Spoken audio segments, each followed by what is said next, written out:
You know, a while back, I made a video where I stated very, very clearly, I don't want anime to become more popular.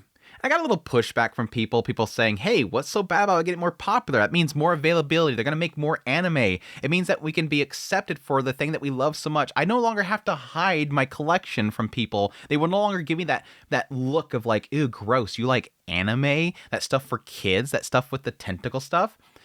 But one of the bullet points that I had in that video was specifically saying I don't want it to get more popular because with more eyeballs on it, with more popularity, means that people that want to control it or regulate it start to pop up. It gets more attention. Whereas before, we kind of all just kind of talked about it in secret. Nobody came in and bothered us. Now they're going to come in and say, we got to start changing that. That can't be allowed in this country no more. And that's where we get to this recent article that was posted that has gotten a lot of attention, or at least this particular research was posted, and a lot of people are now echoing it elsewhere. And a lot of people are getting very, very concerned at the idea that they could start banning anime, potentially.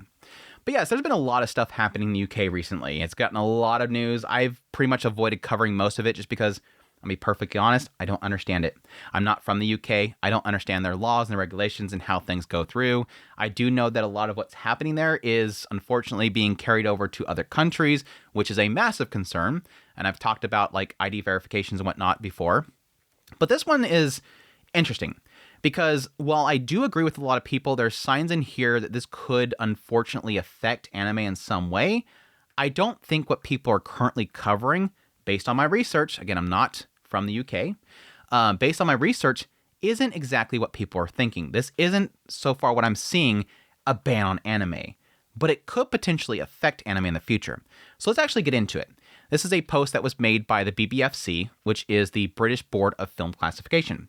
It's essentially a group that classifies films, Blu-rays, DVDs, and some online content. It's not like the Regulators. The Regulators is the Ofcom, which we'll talk about in a minute. But the BBFC essentially did this big, massive research where they brought in a bunch of people. I think it was like it's like 2001. I was going to say a little over 2000. It was like literally 2001 people. They brought a whole bunch of people in together and did a bunch of research and surveys on them about anime specifically. And they found that nearly 9 in 10 say there is a child protection risk if anime isn't age-rated appropriately and consistently. And what this starts to turn into, and again, this is where I don't really found myself really that concerned about this whole situation, is what they essentially came to an agreement on or an understanding on is that in the end, what this research said is that you need the BBFC. They essentially, from this research, they are now stating everybody, we're needed. We're needed to be here to classify things. But the more important thing is, and I think this is where we start to get into the realm of it being concerning, this study being concerning, is that because of the fact that a lot of the people involved with this survey said, oh no, anime has boobies and butts, you had a lot of people involved with this survey that can't unfortunately distinguish between reality and drawings and art. But understandably, we're talking about the classification of this stuff for age ratings and specifically for the protection of children. Which again, I understand a lot of people are going to hear that and go, oh, the whole protect the children thing out of the UK, it's hard to believe any of it, right? But what they're basically saying is because this group of people that are some people that are fans of anime, some people that are not fans of anime, people that are on the outside, are looking at this stuff and getting a little bit of a culture shock here and realizing, oh, this stuff shouldn't be accessed by children, which a side of me kind of agrees. When it doesn't come to things that are actually targeting children, they shouldn't be watching it. Ecchi shows, yes, should be higher rated. And that's technically stuff that already exists and stuff that the BBFC actually already does. But again, the concern that really comes from this whole thing is that in the end, what they state is that they're needed, which grats to BBFC for essentially finding that they're needed, that they need to be able to continue to do ratings and whatnot for stuff. But the unfortunate thing is that there seems to be a desire to increase ratings on anime. And that's where we get into the realm of some concern here. So let's look at the actual, conclusions they found from this entire research. They said implementing the findings of this research. The research findings demonstrates that the BBFC approach on classifying anime, combining consistent age ratings with clear content advice, is highly trusted, continues to meet public expectations, and supports informed viewing decisions across all audiences. Wow.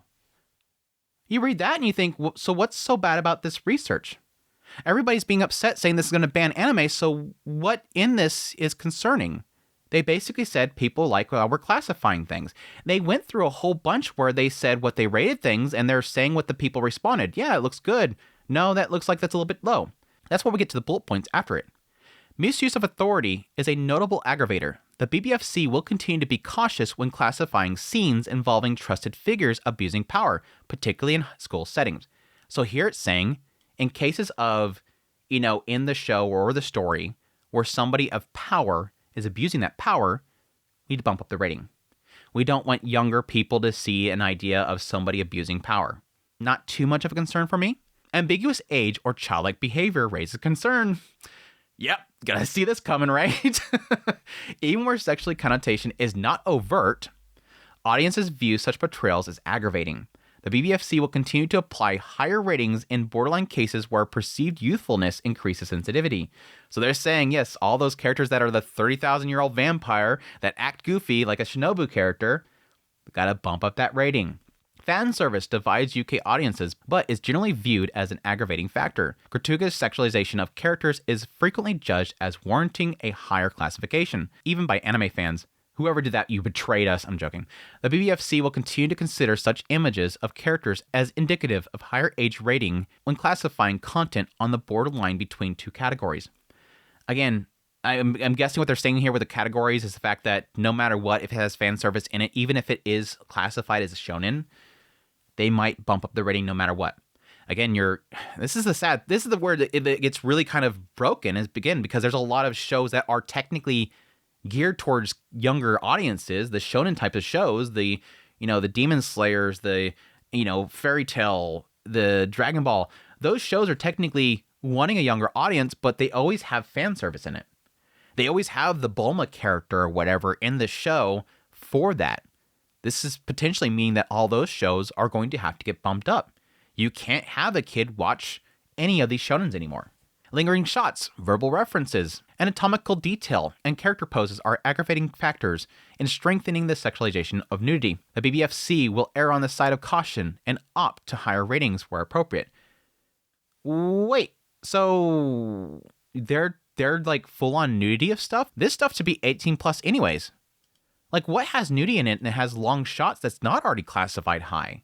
I'm guessing they may potentially be talking about like butt shots, like Aqua from Konosuba, like having that butt shot that she has, or is that whole like is she wearing anything kind of thing? Question mark? Content advice is a trusted decision-making tool and should explain unfamiliar tropes and terminology in anime. The BBFC will ensure its extended content advice explains unfamiliar tropes or terminology in anime. I'm guessing this is a service they do on the side. That's interesting, very interesting. Now, here's where we, I guess, get into the concerns that a lot of people are having is how does this connect to Ofcom? Because so far, again, all we've talked about is BBFC. And again, BBFC, all they do is classify things. And all so far this is really saying is that, hey, people trust what we're doing, but here's 3 areas or 4 or 5 areas that we're going to bump up the ratings a little more.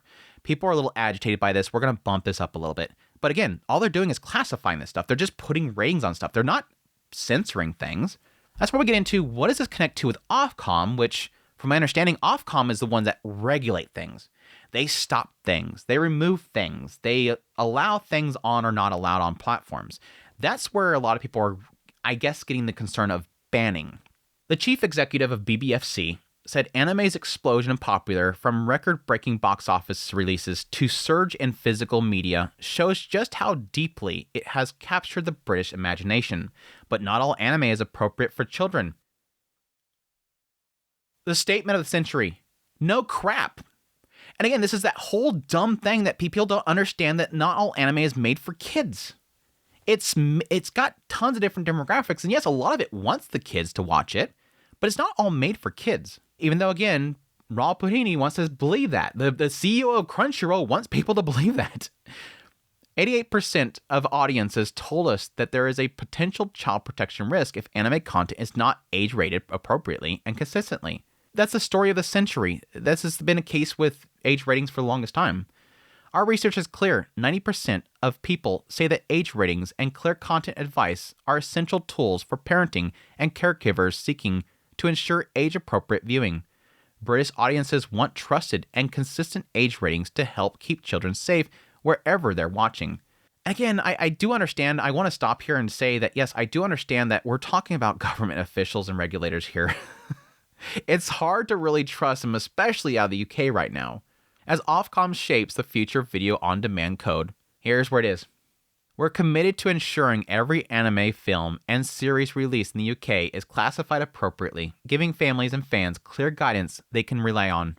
And as streaming services bring anime to wider audiences than before, we will continue to work on a voluntary best practice basis to ensure consistent, recognizable BBFC ratings are available wherever UK audiences choose to watch. Again, this is where we're making the connection to Ofcom specifically, again, with the regulations. And as, different people like Anime Corner has kind of pointed out, Ofcom themselves have been sort of moving to getting their hands more into areas like Netflix and whatnot. So this is where I think the effects of higher ratings and Ofcom can start to kind of push into the realms of other people.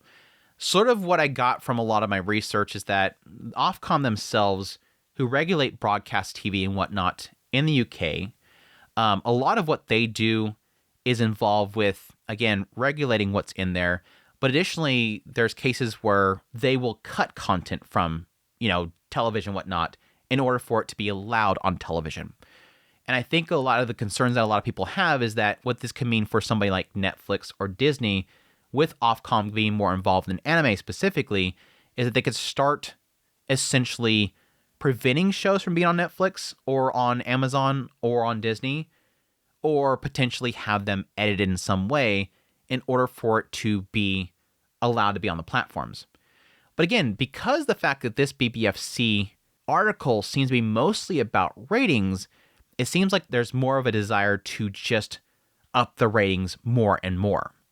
If it can get to the point where they would want to ban anime altogether from the platforms, that's the big stretch there, which I kind of wonder if it would be possible. I would assume that with Netflix, with them now being under the scrutiny of Ofcom, they are probably going to be having to make a big decision here soon. I know that in the UK, there's some 17, I believe, million subscribers for Netflix. So this is not a small measure here. This is a lot of potential audience members and a lot of money and subscriptions they're not wanting to, push away. So they are going to want to ban in some way. And again, it goes to two different realms that I see. One being that, yes, a lot of people are concerned that what Netflix and all these companies will do is they will edit it in a way that will be allowed in the UK. Or my theory, they could just make so that if anything is going to be scrutinized by Ofcom or the BBFC or the UK, they will just not get licenses in the UK. When they go to license a show, they just won't license the UK. It will be region locked from that location. I don't know, it does definitely raise a lot of eyebrows, but I think the bigger concern that I have in the end is always the more popular anime gets, the more eyeballs get on it, the more regulations and whatnot will start to scrutinize it, and eventually that will bleed back into Japan. It hasn't quite happened yet. There's cases where they will release global releases of shows, like with Onimai. They had a global version, they had a Japanese version. There's cases where they're now starting to have groups that will say, make one copy for us and one copy for everybody else. And that can definitely start happening more often. But so far, what I'm seeing from this post isn't that anime is banned.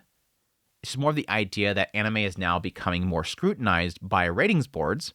And with Ofcom being more involved with streaming platforms, which it wasn't apparently before much, now could mean that Netflix and whatnot will have to start rating stuff higher, and that potentially Ofcom could push them more. But I don't quite see it yet. I could be wrong.